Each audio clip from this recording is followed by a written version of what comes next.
In here. So it's been a while since I made a video. As if you follow my channel, you know I've been on hiatus for a little while. It's funny, I got a private message from a guy in my gaming club today, and he asked if I was still on the advisory board for the Ninth Age, and he said, I heard through the grapevine that you had quit for various reasons, and just wanted to know. And I was like, oh crap. Me being not taking a hiatus, I realize it's possible that some people might read a lot into that. So let me answer this question for all of you, and then I want to talk about some things I've noticed. I'm one of a small handful of people that actually have access to, I think, every or at least most every thread in the Ninth Age forum, and so I don't spend a whole lot of time there, and I'll tell you why I don't. But what little time I do spend, I want to share with you some observations I've made that I think are some big challenges that the Ninth Age is going to have to eventually figure out.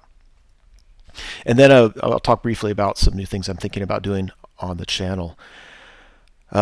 So, have I quit the advisory board or have I quit the game? The answer is no. I think if I were most anyone else, I would have been fired from the advisory board a long time ago. In fairness to me, when I was invited to be on the advisory board, it was they felt that I had kind of a big picture view of the game because of the channel and my exposure and feedback from people, and they just wanted my input on stuff. I was to be an advisor. Over the last year, that has shifted, and advisory board members are now supposed to be over projects, committee heads, if you will. And I just said I'm not interested in it. I've never been interested in that, and you will not hurt my feelings if you want to remove me from the advisory board. So they haven't yet. They may one day. If they ever do, please don't read anything into it. It's not them mad at me or me mad at them. It's just, what I'm willing to commit time to. There's already more things that I could do than I have time to do, and that certainly would be low on my list. I think because other people can do that. There's no expertise I bring to the table to make me a great committee head member that plenty of other people, that they don't have. So, no, I haven't quit the advisory board. I don't. The only time really I do anything at all is when someone else from the executive board or advisory board emails me or contacts me and asks me to do something very specific. In which case, usually I say yes, and I'll go in and I'll review something or give my 2 cents on something or whatever. Which is about the extent of what I've always been willing to do on the advisory board. So I haven't done that. I haven't quit the game. I've quit gaming overall, but I didn't quit it. I said on the channel, I took a hiatus. I haven't done any painting, no assembling or modeling. Obviously, I've been making videos. I think I've played maybe one game on a weeknight, and I've attended a tournament or two. Since I said I was going to hiatus, it's probably just one tournament. And excuse me, it's early and I do really desperately need coffee.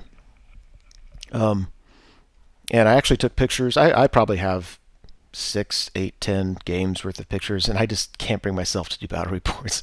And it's a shame. I really should. I mean, of all those games, there's probably 3 or 4 really good games. But now it's been so long, I don't know if I remember the details, but the Ninth Age is still, as imperfect as it is, and I want to talk about that later. It's still a fun game. I still have games where I'm just like, that was great. That was a lot of fun. It was immersive. It was tactical. And as I've said for the whole time, there are fewer and fewer games where the luck was just, luck is what did everything to it. I mean, yeah. So anyway, I haven't quit the game. I don't know if I felt my mojo coming back completely. At the end of this video, I'm going to talk a little bit about something I'm going to do that I'm hoping will help bring some of the mojo back. But one thing I definitely realized was that, the last tournament I went to wasn't a convenient thing for me to do. It was out of town. It was, I had stuff going on. It was, I'm asking my wife, like, do you mind if I leave again? I travel a lot for work, and then, I do things like Ninth Age tournaments that take me away for a weekend. I do that stuff all the time. My wife is so amazing. She's so understanding, but even she has her limits. And lately she's actually said a couple times, like, No, you. If you're asking me for permission, no, you can't go. This is ridiculous. You're always gone. Anyway, but a buddy of mine invited me, asked me to go to the tournament, and I was like, I just couldn't say no. Like I miss the crowd. I miss those guys. I don't really miss playing 5 games in over 2 days. I don't miss that. I think I'd have more fun hanging out with them at night, getting together during the day, look at some modeling and painting we've done, playing a game, and just doing that. Um, but anyway, but I realize though that like I'm not ready to walk away from the community.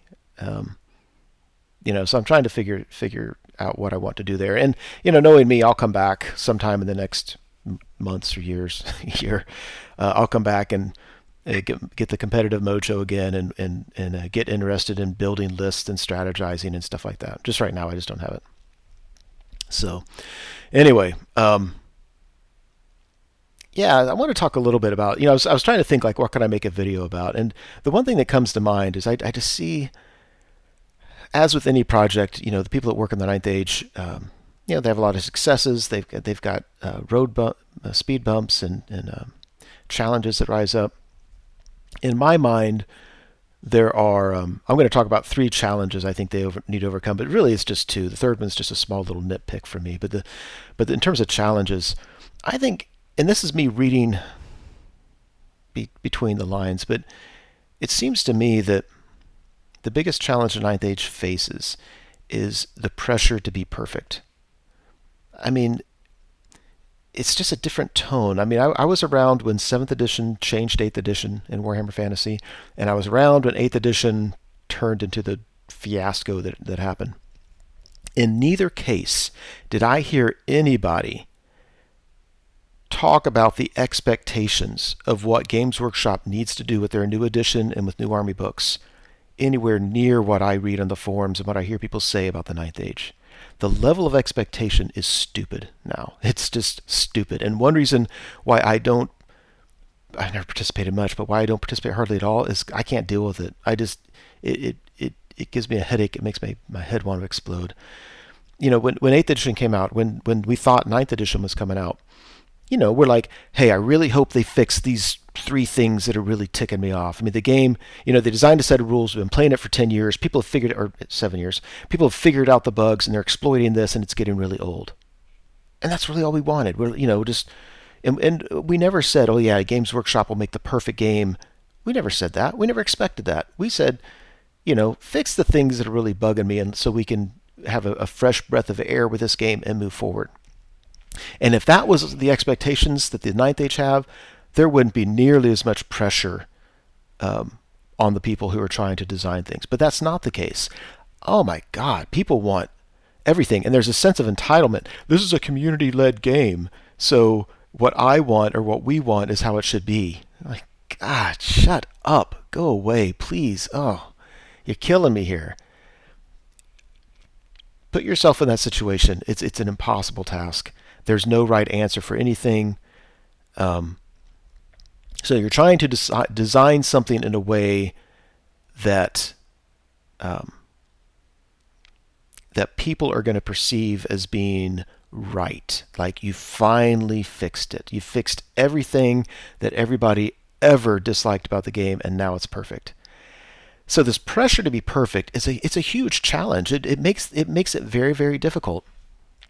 One thing I write a lot. I'm a professor. I advise doctoral dissertations, and so at any given point, I have a lot. I probably have 10 or 12, which to me seems like a lot, doctoral students doing the dissertation, and a lot of them have writer's block because it's a very particular kind of writing. It's kind of difficult, and these things are usually minimum 150, probably 300 pages long.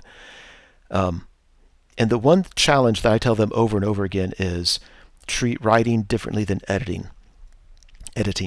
When you write, just write. Just be creative. Just get stuff down there. Even if you think it's crap, get it down and just write. Let it be a creative endeavor. Then go back later and edit it.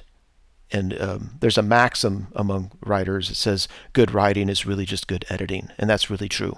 But most people don't do that. Most people, especially those who struggle with writing, are trying to edit as they write. So every time they put a sentence on paper, they want it to go down perfectly the first time.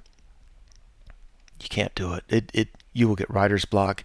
What you put out there, you lose all the energy of it, all the passion, all the blood. You lose it. You miss it. You can't do it. And I've had plenty of times where I write, and at the time I'm thinking, this is horrible. This is just crap. But I tell myself, just put it out there. Just put it out. And I'll go back the next day and read it, and everything needs editing. It needs cleaning up. But I've gone back before and said, wow, that was really good. That was actually insightful. Like, I didn't realize I thought that. That's good stuff. Well, that's what the ninth age is missing. They don't have the blood in it, so to speak, or at least it's difficult to, because they're trying to get it perfect, absolutely perfect, everything they do. So I'll quit beating that horse. It's dead. That's what I think is one of the biggest challenges that the poor souls that are working on different projects in ninth age have. And that's one reason I think why you see some burnout there. Where we've had plenty of people leave and then get replaced by other people. We knew that would happen. Of course, that's going to happen. But I think that's a big part of it. It's that part of the task is difficult. Number two, too many cooks in the kitchen. I think the way that Games Workshop used to do it is they would assign, let's say, an army book to one person, and that person took the lead in creating it. And I'm sure they had some other people helping out in some ways. They certainly didn't have too many people playtesting it, by the way. But it was basically like one person creating something. In the ninth age, it's not like that. Everything is done by committee. Now, going back to school, when I was in school, at every level of education I've had, I hated it when teachers assigned group tasks. I just hated it. Like, I would rather matter of fact, almost inevitably, you'd have people and you try to get together and say, okay, what's our common vision? How are we going to divide the tasks? Blah, blah, blah. And a lot of times it ended up some person who really cared about the grade and who had some really strong ideas about it were willing to do everything. I was kind of proud. I was like, you know what? Go. I am not going to fight you for creative control of this project. I don't care enough. If you're insisting that it needs to be that way, and you're willing to do the work, then just do it and put my name on it. I don't care. Or you get the people that just don't do anything. And so, but it was almost easier when that happened because, one person could just do the majority of the work. But when you get a team of people together, and imagine multiple teams of people getting together, and it's almost like everything you're trying to fight for consensus, but you never get consensus. And so what you get is, design by committee. And I don't know, maybe I'm biased and maybe that can work. I've just never seen it work well. Not that it can't put out a good product. It seems to me that you put out a product that has less flavor, less blood, if you will. I'm coining that term. Less flavor, less blood. But it also, it has fewer glaring loopholes, glaring mistakes. Like if I were to design a book, I'd probably just, there'd be like 2 or 3 just huge flaws in it that people have to go back later. Like Games Workshop would never go back. They'd say deal with it. But in the ninth age, we could go back later and say, okay, yeah, Chad screwed that up. Let's fix these things. But we don't really get that because we have enough eyes on it that those things don't make it through as much. But all the really wonky kind of creative, kind of cool things don't make it through either. And the process is tedious as hell. God, even the negotiations and just discussions back and forth can be tedious, but then the bickering and the politicking that inevitably arises in any kind of group work, it's just not in my blood. It's not in my blood to put up with that. And I don't know what the solution is for that. I think the reason it is designed by committee is because they're trying to make it perfect. We don't want one person to take the lead on this and make it really interesting but really flawed because we can't afford the flaws. And I think, man, this would be such a better game. The thing we have that Games Workshop didn't have is it doesn't have to go to print. We can change stuff. We can put something out there and say, this is wonky, we're going with it. And then a year later say, yeah, that there was an oversight there, so we're going to change this. We could do that. We don't want to. We want to be able to print stuff. Not that ninth age would print it, but we want people to be able to print it and have hardcover books, or hard print books anyway. I don't know. That's tough. But in my mind, one thing that slows down the process, but more importantly, it deadens the process. The creative process is the design by committee. I'm not saying the ninth age is wrong. I'm saying that's just that's a choice that was made, and that causes its own problems. Every choice made brings its own problems. That's just life. Um, but I think that's one of the challenges they're facing right now.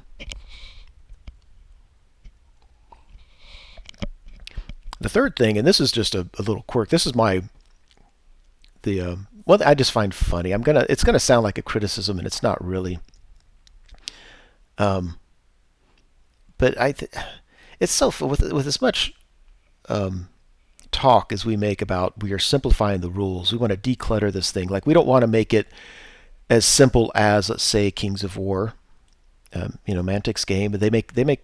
I've heard a good game. People that play it like it. It's very simplified, and people that like the Ninth Age more than that, we like it because there's more character, there's more depth, there's more complexity. Got it. But at the same time, we're saying, but we don't want needless complexity. And I agree with that. One, it gets tedious trying to remember exceptions. Like it's this, and this, except for this time and except for that time. It's kind of like learning another language would be so easy if those languages didn't have exceptions to it. So I agree with that 100%. But then I read rules, and when we remove complexity in places, then we put it back in other places. And even if it's not complex, I don't know if it's complexity, but exceptions and just things that when I think about somebody new to the game reading the rules, like they're reading it like, okay, yeah, I'm following, I get it. And then there's, oh, except for this time, and except for this time. Oh, and this other rule, except for this time. And it's not any one thing that does it. It's just that it's everywhere. It came up twice for me recently. I was reading, and I don't think I'm revealing anything that hasn't been revealed. And if I am, whatever. 2.0 is coming out soon enough.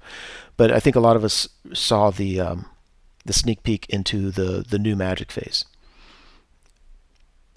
So my knee-jerk reaction to the new Magic phase was we're so worried about.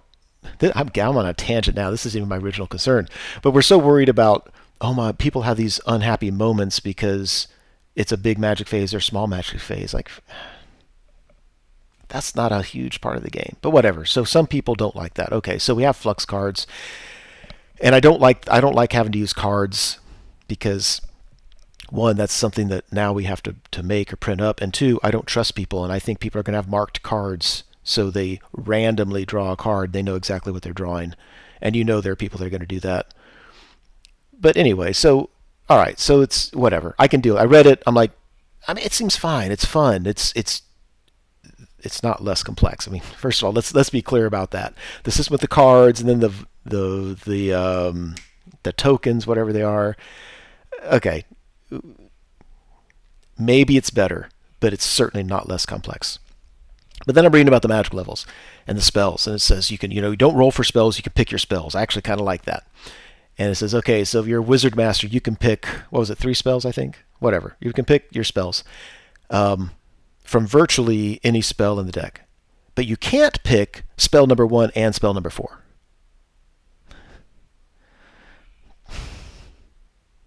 I'm just going to stare at the screen. I'm incredulous.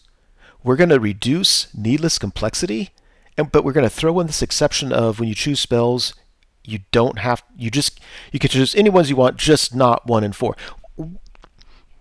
Look, I know there's probably some cool little design thing in there. Maybe 1 and 4 are going to be the super powerful spells, and you want people to have both of them or whatever. That is needless complexity. I just cringe. When I was reading that as an experienced player, I'm like, crap. I mean, not a big deal, because that's pre-game, so hell, that's list building for the most part, so I can deal with it. But it's not one thing. It's that times a million things. It's the exceptions that's when you're like, during the game, you're looking stuff up in the rule book because you're like everybody knows the general rules, but ooh, what about the exceptions? The other one is what used to be called horde formation. That it got reduced from 10 to 8, whatever, and it's still you get an extra rank that can fight. Cool, but now you can't include rank bonus. Okay, I mean, that doesn't really affect anything. It doesn't really affect the game, But now it's just one more exception. Okay, now remember, when you go to combat res and you count it up for both sides, um, if you're in horde formation, you can't count the extra range. It's like, it's not a bad rule. It's just it's a needless exception. It's just one little thing. If we could just get rid of all that. So here's my bias, and that's why I say this isn't a strong criticism, but this is certainly a once bitten bias. But I look around my house and it's kind of funny because I hate having extra stuff. It just, it's the one thing between my wife and I that she wins because she does whatever she wants, but we just have shit everywhere. Just, I mean, don't get me wrong, our house is actually here, can you see my, like if there's clutter, it's me, and my hobby stuff is clutter. But for the most part, I don't like clutter. I like everything neat, everything having a place. I'm looking at our garage. Our garage is every 3 or 4 months, I have to go in and spend 3 hours on a Saturday just cleaning it out because everybody else just throws stuff in there, and it's my job to organize it. So I'm looking around. I'm like, we've got this thing. It's like a Tupperware container it's designed to hold cupcakes. It holds about 24 cupcakes. It's just the right height, so you can put a cupcake in, put the lid on, and it doesn't mess up the frosting, and then handles lift up, and you carry your cupcakes somewhere. And I'm thinking, I mean, there was probably a time when that was useful, like when our kids were little and we always went to school functions and we took cupcakes. I mean, I don't know if it was necessary then, but okay. Maybe we got tired of messing up the stupid cupcakes. But now, we just hold on to it. It's just there. It's just there because my youngest kid is 16. We don't make cupcakes. We don't take cupcakes to school functions or anything like that. We're holding on to this damn thing because you might one day, when I'm 80, want a cupcake holder. And it's not the cupcake holder. The cupcake holder is nothing. It's just that's one thing, and multiply that times everything. It's a way of thinking. It's clutter. I can't stand it. I would rather say, you know what, on the rare occasion we make cupcakes, it's a pain in the butt. And if it's not worth it to us, let's not make cupcakes. Otherwise, throw them on a cooking sheet and be careful with it, and we're good. Well, that's my bias, and I'm not saying my wife's wrong. I'm not saying I'm right. That's how I like things. I like things uncluttered as much as possible. And other people, my wife doesn't see it as being cluttered. We just have stuff that we store. It's better to have it when we need it than have to go buy it. My view is if we really need it, I'd rather just go buy it again. I'd rather get rid of 300 things and have to go buy 10 of them again. So I don't think we've solved the clutter problem in the rules. And so I'm not convinced the rules are less complex than they were. We just got rid of some things and we added other things. And there's always a reason to add them. They're probably good arguments. Like, hey, but by having this, then we can do this. Okay, whatever. But the price is we have a million exceptions to the rules, and it's just, I don't like it. That is not a huge criticism. That's what I think. If I'm listing the challenges we have, I'm going to say the pressure to be perfect is a big one. Too many cooks in the kitchen is a medium to big one. Excess clutter is a small to medium one. So what of this? I think one thing that the community can do, and I'm begging us as a community to do, is to be more supportive of the project as a whole and lower the expectations, because the expectations are stupidly, ridiculously high. The expectation that the game will be perfect and be perfect to everyone, right? And God, the one thing I find funny, and I've never seen this before. Well, I was never involved in a forum like with Games Workshop, but with the Ninth Age, people love the threat of I'm going to quit playing. And it's actually kind of is a threat, because we're kind of like, oh no, there's this fragile community, this fractured community, and we want to gather as many as we can. And so when people, they throw that back in your face and they're like, oh yeah, well, I don't like this rule, I'm going to quit playing, which is kind of a funny threat. It's like, take your toys and go home. It doesn't affect me one bit. It affects me in the aggregate. It affects all of us in the aggregate. Like we want a lot of people playing the game because that makes it a better thing.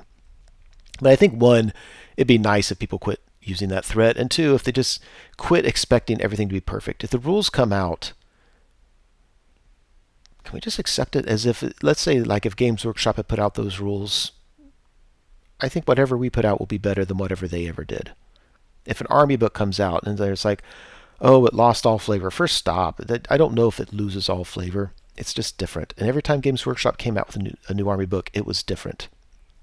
So maybe if we just were a little more let's accepting and let's work with what we got. And then yes, as a team, as a project, we want to make things better as we go along. But this insistence on it being perfect, 2.0 is coming out, better be perfect. The new army books, the Warriors of Dark Gods, when that army book comes out, that's our first big, from the ground up creation. Better be perfect. It's like, damn, it just stifles it, makes it impossible. All right, so those are my thoughts on that. So here's one thing I'm going to try with the channel. There's a painting company somewhat local to me that I've come to know and kind of respect, actually, White Metal Games.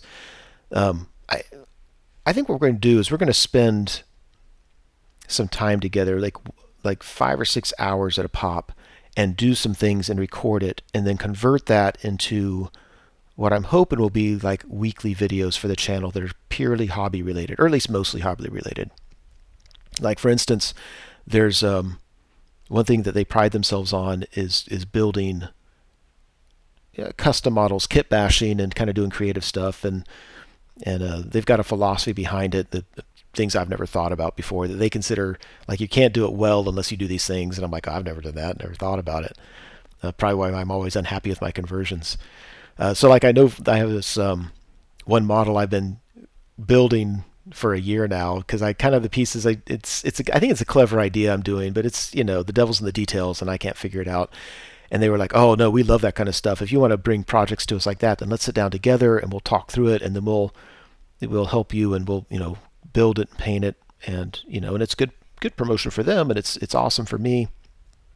And so we're thinking, to have a segment on stuff like that, on building custom models. I think that'd be fun. I think one of the best things Ninth Age did by not being affiliated with one company is that it encourages people to be more creative about the models they use.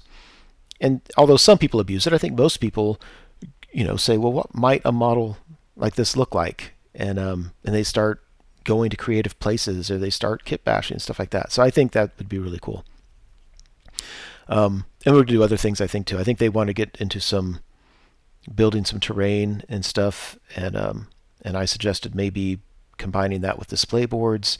So we're going to do some hobby projects together. So I look at it as they're going to be teaching me how to do some hobby aspects better, and then it's good exposure for them, blah, blah, blah. We've talked a little bit about maybe doing live battle reports. They've got a Twitch system set up where you can play a game, so they can build terrain, and we can play a game there, and they can broadcast it live on their Twitch, and I can just do my version of the battle report my way, and then people can watch both. And so that might be a way of getting me back into doing a different non-tournament battle report. So the idea is we spend one day a month doing a bunch of stuff and filming it and stuff like that, and then converting it into weekly videos, and then there's one stream of constant videos on my channel. So we're going to try it. I can guarantee you we're going to meet in December, and hopefully in January we'll have weekly videos for a while. Whether we keep it up depends on if it works. Is all the work worth it? And if it isn't, then I just try something else, and if it is, then that could be something really cool for the channel. I would really like to have this channel have a segment that's focused on the hobby, because that's what makes this different than a computer game, right? The hobby and the immersion and stuff like that. So anyway, that's it. Those are my thoughts. It's good to see you again, and I'll be posting again soon.